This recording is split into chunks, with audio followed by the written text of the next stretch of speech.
کیونکہ ہمارا تو اتنا ہی کام ہے نا. حضرت بایزید بسطامی نے یہی کیا تھا نا. حضرت بایزید بسطامی علیہ رحمہ بسطام کے لوگوں کی تربیت کر رہا ہے.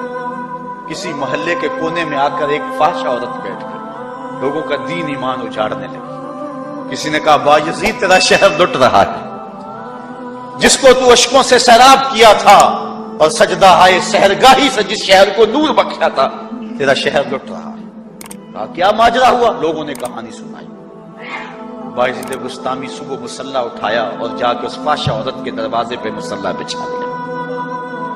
اب جو بھی گاہک آتا بایزید بسطامی کو بیٹھا ہوا دیکھ کے راستہ بدل لیتا. اس نے انتظار کیا، رات کے اندھیرے گہرے ہو گئے، آج کوئی گاہک ہی نہیں آیا. اس نے کھڑکی سے جھانک کر کے دیکھا ایک بوڑھا بابا بیٹھا ہوا ہے، ہاتھ میں تسبیح ہے، مصلی بچھایا ہوا ہے.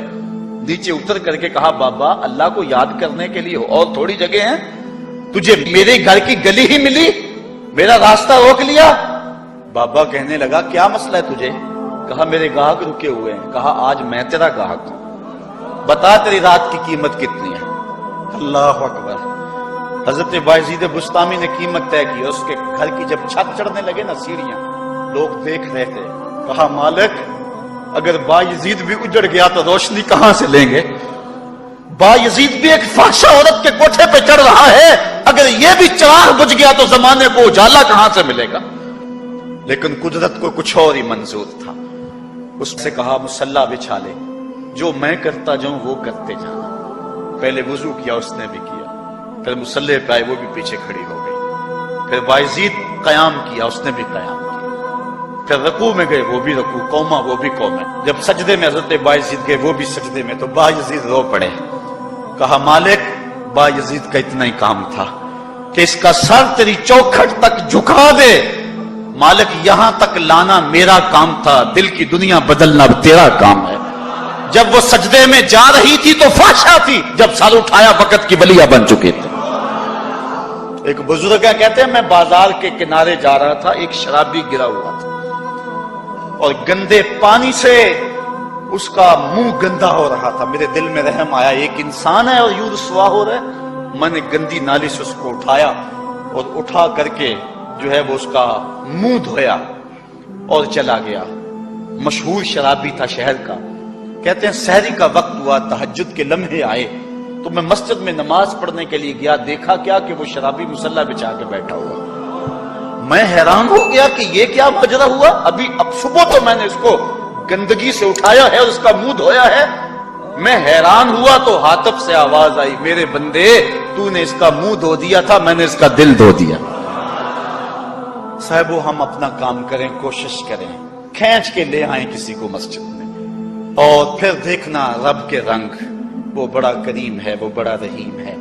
آئیے آج کی اس مجلس میں ہم یہ عزم لے کر کے جائیں. اپنے لیے میرا نہیں خیال کہ اس بڑے مجمع میں کوئی ایسا شخص اب رہے گا جو نماز چھوڑ سکے گا. انشاءاللہ نہیں چھوڑ سکے گا اللہ کی توفیق سے. یہ آپ کی آنکھوں میں تیرتے ہوئے آنسو گواہی دے رہے ہیں کہ رسول اللہ کی نگاہ بھی ہو رہی ہے اور اللہ کا کرم بھی اتر رہا ہے. میرا نہیں خیال کہ یہاں سے اٹھ کر کوئی شخص جو ہے جا کے نماز چھوڑے. لیکن اب ہم نے آگے کام کرنا ہے، اپنے گھروں میں، اپنی گلیوں میں، اپنے محلوں کے اندر لوگوں کو کھینچ کر کے مسجد کا رخ دکھانا ہے. اور حضور نے 9ویں بات جو ارشاد فرمائی وہ یہ تھی وَلَا تَرْفَعْ عَنْهُمْ عَصَاكَ أَدَبًا. اپنی اولاد کو ادب سکھانے کے لیے ڈنڈا نہ چھوڑنا، عصا ہمیشہ لٹکا کے رکھنا، کوڑا باندھ کے رکھنا. اور 10ویں چیز کہتے ہیں حضور نے جو مجھے ارشاد فرمائی وَأَخْفِهِمْ فِي اللَّهِ. اپنی اولاد کے دل میں اللہ کا خوف ڈالتے رہنا، اللہ کا ڈر پیدا کرنا اپنی اولاد کے اندر. تو نے اپنی اولاد کو یونیورسٹیوں اور کالجوں تک پہنچایا، بیرون ملک سے بھی تعلیم دلوائی، لیکن اللہ کا خوف نہ سکھایا. اللہ کا خوف سکھانا اپنی اولاد کو، ایسے لوگوں کی صحبت میں بٹھانا جن کی صحبت میں بیٹھ کر اللہ کا خوف پیدا ہو جائے. ان کو ایسی کتابیں لا کے دینا کہ جن سے خشیت الہی ان کے سینے میں پیدا ہو. اگر تو نے سب کچھ دے دیا، عالی نسب بنگلے دے دی اپنی اولاد کو، تو نے جو ہے وہ بہت اچھی تعلیم دلوا دی اپنی اولاد کو، دنیاوی سوسائٹی کے اندر ان کا وقار بہت بلند ہو گیا، تو نے سب کچھ دے دیا اپنی اولاد کو، اللہ کا خوف نہیں دیا تو کچھ بھی نہیں دیا. تو حضور نے جو 10ویں وصیت حضرت معاذ بن جبل کو کی وہ یہ ہے کہ انہیں اللہ سے ڈراتے رہنا، اللہ تعالیٰ کا خوف، ان کی خشیت ان کے سینے میں پیدا کرنا۔ اللہ اکبر۔ حضور کا ایک اور فرمان سنیے۔ حضور نے فرمایا کہ جو شخص نماز چھوڑتا ہے، ایک طویل حدیث ہے جس کا یہ حصہ ہے، وَقَانَ يَوْمَ الْقِيَامَةِ مَعَ قَارُونَ وَفِرْعَوْنَ وَحَامَانَ وَأُبَيِّ بْنِ خَلَف، جو نماز ترک کرتا ہے قیامت کے دن قارون کے ساتھ، فرعون کے ساتھ، حامان کے ساتھ اور ابی ابن خلف کے ساتھ کھڑا کر دیا جائے گا۔ جس صف میں اللہ کے دشمن کھڑے ہوئے ہوں گے، بے نمازی کو بھی اس صف میں کھڑا کر دیا جائے گا۔ کتنی رسوائی ہے، کتنی ذلت ہے۔ کوئی بندہ یہ گوارا کرتا ہے کہ مجھے اس صف میں کھڑا کر دیا جائے جس پہ دشمنان خدا کھڑے ہوں، دشمنان رسول کھڑے ہوں، میری کوئی بہن، میری کوئی بیٹی، کیا یہ گوارا کر سکتی ہے کہ اس کو حضور پہ کانٹے پھینکنے والی ام جمیل کے ساتھ کھڑا کر دیا جائے، اس کو حضور کو اذیت دینے والی عورتوں کے ساتھ کھڑا کر دیا جائے؟ نہ میری کوئی بہن اور نہ کوئی میری ماں اس بات کو گوارا کرتی ہے۔ تو جب ہم یہ گوارا نہیں کرتے تو پھر ہمیں عزم کرنا چاہیے کہ آج کے بعد نماز نہیں چھوڑنی ہے۔ میں نے کسی جگہ پہ یہ بات بیان کی اور ساری گفتگو اسی عنوان سے ہوئی، کچھ ماحول ایسا بنا ہوا تھا، تو مجھے بعد میں صابر نامی وہاں کے ایک ساتھی نے فون کیا 2 یا 3 دن کے بعد، کہنے لگا کہ ہماری بستی میں ایک شخص بھی بے نمازی نہیں رہا ہے۔ اس حدیث کا زور اتنا ہے، اس حدیث کا وزن اتنا ہے۔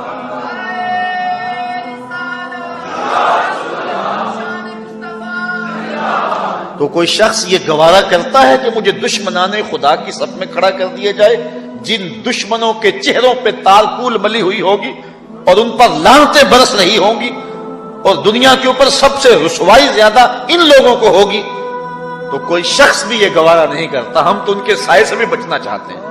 میرے مالک، ہمارا حشر ان کے ساتھ نہ کرنا، ہمارا حشر تو ابو بکر و عمر کے ساتھ کرنا، ہمارا حشر تو عثمان غنی کے ساتھ کر دینا، ہمارا حشر تو مولا کائنات کے ساتھ کر دینا۔ مالک، ہمارا حشر بریلی کے امام احمد رضا کے ساتھ کر دینا، ہمارا حشر امام غزالی کے ساتھ کر دینا، بلال حبشی کے ساتھ کر دینا۔ ہماری آرزویں تو یہ ہیں، ہماری تمنائیں تو یہ ہیں۔ ہم تو کہتے ہیں مولا کل قیامت کے دن اٹھیں تو داتا کے قدموں میں اٹھیں، خواجہ اجمیری کی چوکھٹ سے اٹھیں، ہم اٹھے تو شاہ نقشبند بخاری کا جلوس آگے ہو، ہم اس جلوس کے ساتھ شامل ہوں، خواجہ معین الدین چشتی کی غلامی میں اٹھے، ہم حضرت غوث اعظم کی نوکری میں اٹھیں، حضرت شیخ شہاب الدین کی نوکری میں اٹھیں۔ تو ہماری آرزویں تو یہ ہیں، ہماری تمنائیں تو یہ ہیں، لیکن اگر ہم یہ چاہتے ہیں کہ ہم ان لوگوں کے ساتھ اٹھیں تو پھر ایک نماز بھی ترک نہیں کرنا ہوگی، اور اگر نماز ترک ہو گئی تو کتنی بڑی سزا ہے، کتنی بڑی رسوائی ہے، کتنی بڑی ذلت ہے، اور یہ آپ کے رسول کا فرمان ہے۔ اللہ اکبر، کہ قیامت کے دن وہ شخص جو نماز نہیں پڑھتا، قیامت کے دن اس کو دشمنان خدا کی صف میں کھڑا کر دیا جائے گا۔ یہ ہو نہیں سکتا کہ ہم نے یہ حدیث سن لی اور اب نماز قصدن چھوڑیں۔ آج عزم کر کے اٹھیں، اور اولاد نہیں آئی، بیٹیاں نہیں آئیں، گھر والے نہیں آئے، لیکن جا کے اس بات کو گھر میں نافذ کرنا ہے، اس کو حکمن نافذ کرنا ہے گھر کے اندر۔ ہمارا گھر ہو رسول اللہ کی امتی کا اور گھر میں کوئی بے نماز ہو، یہ حکم دینا ہے، وَأْمُرْ أَهْلَكَ بِالصَّلَاةِ، فرمایا اپنے گھر والوں کو نماز کا حکم دو۔ اس گھر میں نحوست ہوتی ہے جس گھر میں بے نمازی ہوتے ہیں۔ اس لیے آج ہم یہاں سے عزم کر کے جانا ہے کہ آج کے بعد ہم نماز نہیں چھوڑیں گے انشاءاللہ۔ اتنے زور سے کہو کہ شیطان کا کلیجہ پھٹ جائے۔ اللہ ہماری اس انشاءاللہ کو قبول کرے، اللہ ہم کو پنجگانہ سجدے کی توفیق دے۔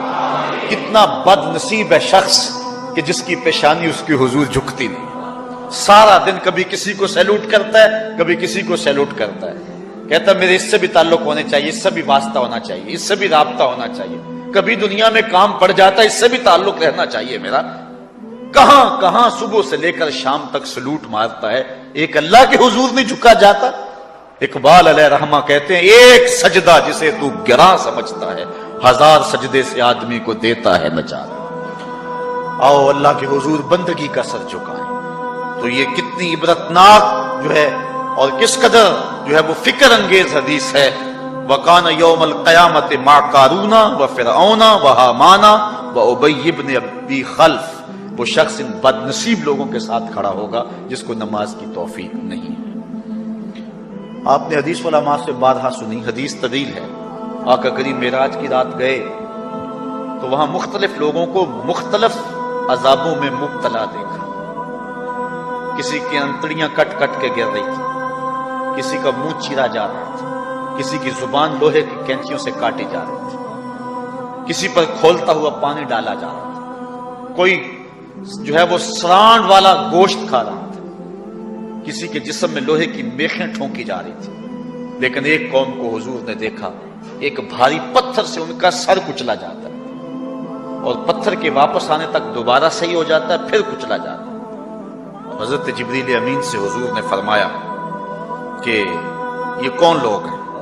یا جبریلو من ہاؤلائے، یہ لوگ کون ہیں کہ ان کے سر پتھروں سے کچلے جا رہے ہیں؟ قال ہاؤلائے الذین تثاقلت رؤوسہم عن الصلاۃ المکتوبہ، کہا یہ وہ بد نصیب لوگ ہیں کہ فرض نمازوں سے جن کے سر بوجھل رہتے تھے، نماز پنجگانہ فرض بھی نہیں پڑھا کرتے تھے، یہ وہ بد نصیب ہیں، آج ان کے سر کوٹے جا رہے ہیں۔ یہ تھوڑی سی زندگی ہے، تھوڑی سی زندگی، 60-70 سال بڑی زندگی ہو وہ مگر نصیب ہو جائے تو پتہ نہیں ہے کہ کل ہمارا آنے والا کہاں ہے۔ کتنا غافل اور بد نصیب ہے وہ شخص کہ جس کو سجدہ نصیب نہیں ہے۔ سجدہ تو بندگی کا نام ہے، زندگی آمد برائے بندگی، زندگی بے بندگی شرمندگی۔ بندہ تو ہے ہی بندگی میں۔ کسی شخص نے راستے میں جاتے جاتے چائے کی پیالی پلا دی ہو نا بازار میں، تو ہم جب بھی اس گلی سے گزرتے ہیں اس کو سلوٹ کر کے جاتے ہیں، السلام علیکم، یار اس سے بڑے سلام لیتے ہو، یہ بڑا محبت والا ہے، بڑے اخلاق والا ہے۔ یار جس نے چائے کی پیالی پلا دی ایک مرتبہ، اس کو تو جاتے آتے سلام کر کے جاتے ہو۔ جس رب نے زندگی بخشی ہے، جس رب نے جو ہے وہ ساری بہاریں عطا کی ہیں، اس کے حضور میں جھکا جاتا ہے۔ کتنا متکبر شخص ہے جو اللہ کے حضور نہیں جھکتا۔ اللہ اکبر۔ کہا یہ وہ بد نصیب لوگ ہیں فرض نمازوں سے جن کے سر بوجھ